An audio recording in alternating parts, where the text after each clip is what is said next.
Good day po sa inyong lahat. Welcome na naman sa another episode ng ating vlog. Ayan. Ngayong araw, update lang po tayo tungkol sa biyahe ng mga boys natin sa Tugigaraw. Ayan. So, ito, kararating lang po nila kaninang alas 2. At nagre-report po sila sa atin. Ayan. Actually, galing sila sa Tugigaraw dun sa nag-install po sila ng cages ni Ma'am Edith. Ayan. Ilang capacity yun, Bitoy? 2.5. Saradong 2.5? Saradong 2.5. Ayun, saradong 2.5. Ayan. So, kumusta yung biyahe nyo? Dito si in-extra kong driver mga tropa ko, si Alyong. Kumusta? Anong experience mo? Actually, okay, pare? okay naman po. Maganda ang biyahe namin. Walang traffic, wala akong kaya lang medyo maigpit po ang nila, traffic enforcer po nila doon. Kailangan talaga ng mga papel na kaukulang papel po. Ayan. Especially po sa pagdating namin ng Tugigaraw po, napakasarap po ng nila, pansit batil patong. Ano yun? Parang Delicacies po ng Tugigaraw. sana nag-uwi kayo para natikman ko. Picture na lang po makikita nyo, sir. Anong tawag? Pansit? Batil patong po. Pansit Batil Patong. Ayan. So, shout out sa mga sa mga taga Tugigaraw. At saka sino nang nakatikim nung sinabi nilang Pansit Batil Patong. Ayan, paki-comment po diyan kung anong lasa. Pero definitely ang sarap daw eh. Ayan. Tapos kaya ako ginawan ng vlog to kasi yung pag-uusapan natin yung presyo ng itlog doon. Ayan. Pero bago muna yan, nahuli kasi sila. Ilang beses kayong nahuli? Beses po kami nasita. 2 beses po silang nasita. Tatlo pala, sorry. Tatlo. Pero Isang beses nung papunta doon, tapos 2 pauwi. beses nung pauwi. Nako. Ayan, so talagang mahigpit doon kasi 'di ba maraming tracking diyan? Opo. Ayan, so talagang pinapahalagahan nila yung yung paghihigpit diyan dahil para makaiwas sa aksidente. Panay daw ang sita. Ayan. So ilang hours yung biyahe nyo? 12 and a half. Nung papunta, anong oras kayo malis dito? Alauna. Alauna. Nag-Jollibee pa tayo noon, di ba? Oo. Tapos, anong oras kayo nakarating doon? 4. Alas 4 ng hapon. Alas 4 na ng hapon. Kasi medyo, sir, medyo maano lang takbo namin kasi punong-puno po yung ating sasakyan, yung truck natin. Mabagal lang yung takbo Mabagal. nyo. Hindi Ayan. katulad ng pauwi. Ayan. So, alauna ng hating gabi sila umalis. And then, nakarating sila ng Tugigaraw. Alas 4 na raw po ng hapon. And then, nagstay kayo doon ng Friday kayo umalis. Friday. Saturday ng 1 a.m. Saturday ng 1 a.m. kayo dumating. Saturday ng Friday Hapon, pala. hapon. Friday ng hapon kami Friday dumating. ng hapon kayo dumating. Tapos nag-start kayong magtrabaho, mag-install. Sabado, Linggo. Tapos Lunes ng umaga may konting trabaho pa, Repair. Ayan. Tapos kanina lang kayo nakarating alas 2. So ang haba po talaga ng biyahe.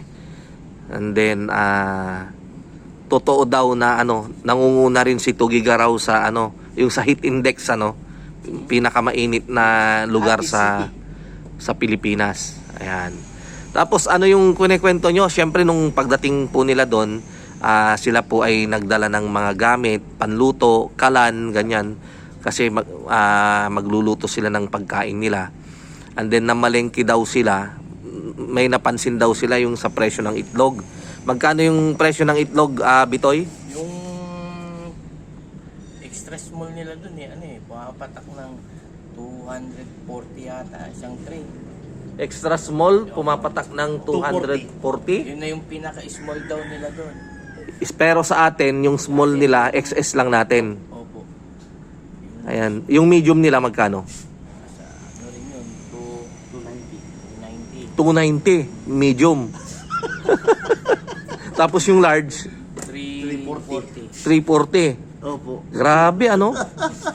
So, ang Excel nila, So, small, 240, parang 50 pesos ang per sizes ano. po nila doon, sir, small, medium, large. Actually, wala na silang XL kasi hindi na nila alam i-classify yun. Kumbaga, ano na, masyado nang mahal. Kasi napansin ko, kung 240 yung small nila, 290 si medium, 340 si large. So, 50 pesos yung patong per sizes. Ngayon, ang napansin mo pa, Bitoy, syempre, kabisado mo yung size ng itlog dito, yung itlog natin, ano? So, ang napansin mo pa, yung small nila, extra small lang natin. Opo. Ayan. So, parang, ano, ina-upsize nila, ano? Tapos, ano pa yung napansin mo, Alyong, kapag babasagin yung itlog, Medyo hiwalay na ho yung pula niya. so, Hindi na ibig siya sabihin, fresh. all this stock na. Yeah. Oh. ayan. So, baka naman, ano, Nataon lang siguro. nataon lang, ano, or possible din yung sinasabi nyo sa tagal ng biyahe, ano, Oh. Naaalog yung itlog. iniipon yung itlog, natatagalan, paano ba? Ang supplier nila saan nanggagaling? Ang alam namin, Pampanga ho, tsaka Tarlac. Pampanga, Tarlac. Ayan, so maganda palang ano doon, magpaitlog, ano. Ayan. Kaya lang ang problema po namin, kausap ko yung tracking, kagabi, kasi po i-deliver na namin yung manok na-delay na nga po dahil nakiusap po si Ma'am Edith na madidelay talaga dahil na-delay yung construction nila, Kagawad. Dito rin pala si Kagawad, ano, Bruno. Ayan, na-delay kaya madidelay din yung pag-install at pag-deliver ng manok. Kaya lang yung tracking po sa Tugigaraw, ang sinasabi nung may-ari ng tracking, 85,000 daw po yung ano, delivery charge nung ano, yung isang biyahe nila. Pang 4,000 capacity yung kanilang truck, pero babayaran yung ano, yung biyahe 85,000 daw. Kahit na ang ibiyabiyahe lang nila ay 1,000 or itong 2,500 natin. So kakausapin ko ulit sila mamaya kung pwedeng mabawasan. And then nangangailangan si tracking nung acceptance letter ng Tugigaraw City. Kukuha sila, Ma'am Edith, doon sa sa Department of Agriculture ng acceptance letter. Although syempre wala po dito si Ma'am Edith, nasa Israel, kaya ipapasa po nila siguro kay Sir Bong doon sa kanilang kapatid. Ayan. Ano yan, Nick? Papapirma. Ayan. Ayan. Iwan mo saglit. Antayin mo lang, ha. Ayan. Mag-vlog lang ako. Ayan. Si yung isang tanod. Papapirma ng Certificate of Indigency. Ayan. So, ganun po yung mga kausapin ko lang. Hingi tayo ng discount. Baka naman pwede. And then, yung kasi yung delivery ng cages, parang actually truck po kasi natin yon. Ang charge ko lang po yung gastos. Hindi na ako pumatong ng yung parang kikitain ko, parang ganon dun sa truck. Kaya parang nag-charge lang kami ng 30,000. 30,000 yung siningil mo. Ayan, at nagkwenta po kami rito, may natira lang po na kakaunti, parang 800 pesos ata. Kasi nahuli sila ng 3 beses. Yung una, nagmulta. Yung pangalawa, kagabi tinikitan. Tapos, yung pangatlong huli, dito na sa isang banda yung huling-huli nyo? Nueva Vizcaya na, Ayan, so mabuti naman, mababait din yun. Ang tawag dito, may konsiderasyon din yung mga natin, kaibigan natin dyan sa Highway Patrol Group. Ayan, at naman, sa tingin ko, basta maayos ka namang makipag-usap, ay mabibigyan din tayo ng konsiderasyon. Ayan, dahil Maikwento ko lang, meron din akong tito dati, uncle na dating director ng Traffic Management Group, TMG, or yung tinatawag na Highway Patrol Group. Ayan. So, director din yan. So, medyo nakakasama naman tayo dati. So, pag may mga konting pakiusap, ganyan, napagbibigyan naman. Ayan. Although, meron din talaga yung hindi nga pare-pareho yung ugali ng tao. Ayan. Meron din yung talagang, alam nyo na. Ayan. Pero, ang ipinagpapasalamat ko ay yung kanilang biyahe na safe po silang nakabalik sa atin dito. Safe po. Kasi yung truck natin, bago lang. So, inaayos pa lang yung transfer ng yung ownership, yung ORCR. Ayan. So, yun yung isa. And then, naiwan nila yung early warning device. Kailangan din yon. And then, nagluko yung busina. So, stricto rin pala sila dyan. Yung busina, kapag wala kang busina, violation yan. Another violation. Ayan. So, ayun po. Pero, exciting naman. Masaya rin yung, anong masasabi mo, Bitoy? Kumusta? Masaya doon. Shout out kay Sir Bong. Sir Bong. Ayan. Salamat, sir. Ayan. Salamat sa pagbisita, Sir Bong. Ayan. Shout out daw kay Sir Bong, yung kapatid. Kapatid ba siya o kuya ni Ma'am Edith? Kuya. Kuya ni Ma'am Edith.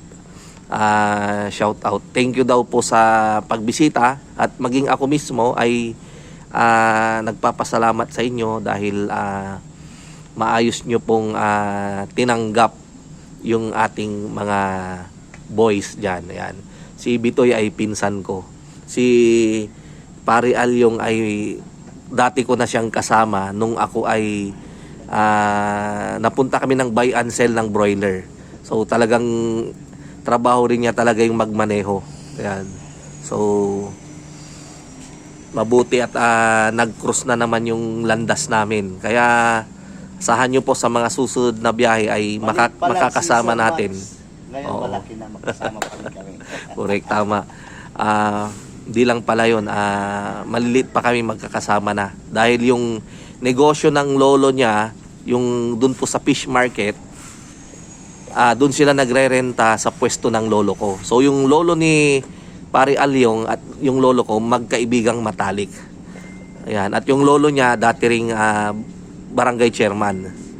Hindi pa uso yung nun yung Teniente del Barrio pa. Kapitan del Barrio. Ayan, Kapitan del Barrio. Ayan. So si Pari Alyong ay taga rito sa Bunuan. Ayan, Bunuan Gazette. Ayan. So ganun po. Maya-maya, sesend sa akin yung mga papeles na kakailanganin nila Ma'am Edith ni Sir Bong para sa pagkuha nung acceptance letter. Lang naman po nun, simple lang, kukuha lang sa sa munisipyo or sa probinsya, provincial bet ng Department of Agriculture. Yan, ang alam ko wala ngang bayad po yun eh. Ayan. So parang proof lang po yun na yung manok na dala nung tracking natin ay doon talaga ang punta sa Tugigaraw or kung saan man yung pagdadalhan. Ayan. So the rest ay kompleto naman tayo. Ayan. So mahirap na po yung magka-experience ulit kagaya nung nangyari sa Pagudpod. Sobra po. Hindi ko pa ata na ikwento sa inyo. Sobra yung nangyari. Pinauwi po yung manok namin. Siguro mga na lang, 10 km. Siguro ganun na lang, mga 10 or 20 kilometers sabihin na natin. Andun na kami sa area, dun sa sa Pagudpod, yung mga resort doon. Pinauwi dahil lang po sa isang papeles na kulang namin. Sobrang higpit po diyan sa Ilocos Norte. Ayan.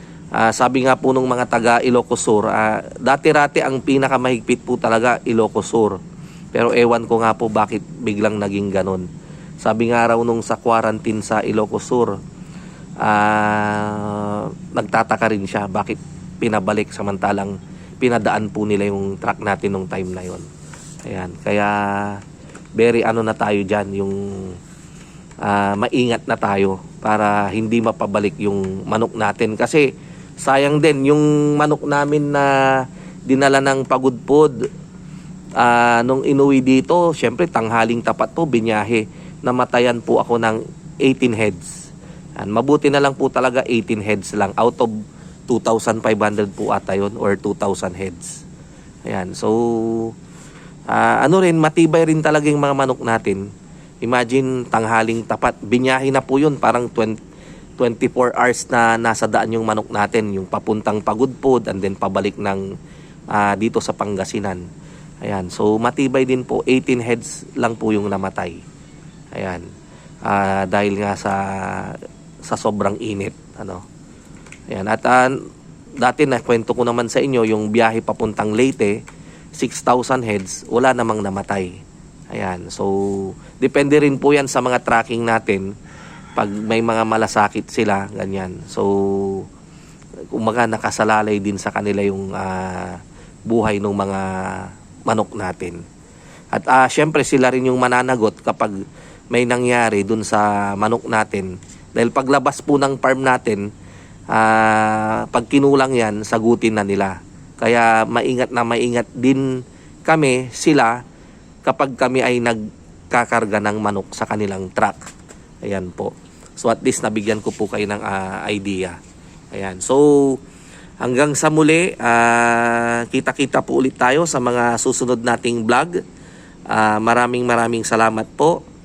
At Alyong, may masasabi ka pa ba?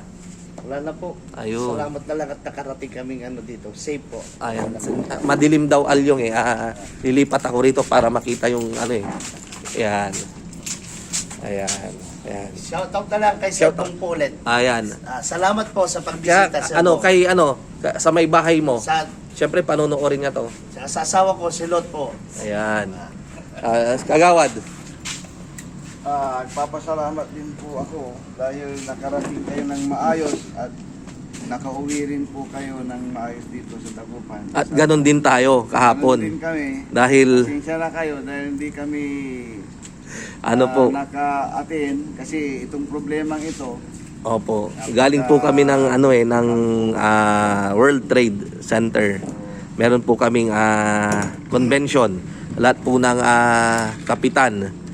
Ayan, ewan ko po kung kailan yung schedule naman ng mga kapitan sa Batak, Ilocos Norte. Shout out po kay Sir Medrano ba?